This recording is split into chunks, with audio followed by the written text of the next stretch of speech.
Rusiya Dövlət Duması miqrantlar üçün vətəndaşlıq, müvəqqəti yaşamaq icazəsi və yaşayış icazəsinin verilməsi qaydalarının sərtləşdirilən qanun layihəsini birinci oxunuşda qəbul edibdir. Qanun layihəsinə əsasən üzərində məhkumluğu götürülməmiş və ya ödənilməmiş hər hansısa cinayətə görə məhkumluğu olan əcnəbilərə Rusiya vətəndaşlığı, müvəqqəti yaşamaq icazəsi, yəni RVP və ya yaşayış icazəsi, yəni VNJ verilməyəcəkdir. Hazırki qaydalara görə yalnız qəsdən törədilmiş cinayətlərə görə məhkumluğu olan şəxslərə vətəndaşlıq verilmirdi. Müvəqqəti yaşamaq və ya yaşayış icazələri isə yalnız ağır və xüsusilə ağır cinayətlərə görə məhkumluğu olan şəxslərə təqdim olunmurdu.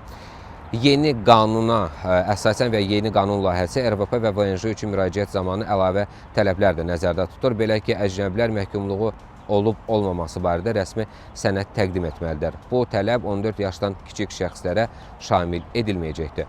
Bundan başqa yaşayış icazəsi üçün müraciət zamanı həmin sənəd əvvəllər RVP alınarkən təqdim edilibsə, onun yenidən təqdim olunmasına ehtiyac olmayacaqdır.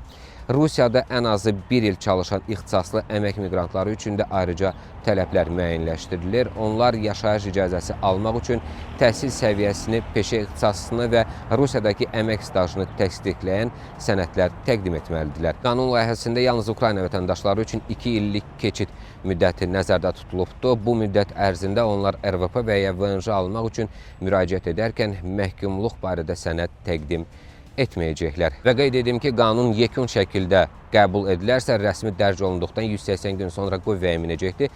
Qüvvəyə minənədək təqdim edilmiş müraciətlər isə əvvəlki qaydalar əsasında nəzərdən keçiriləcək.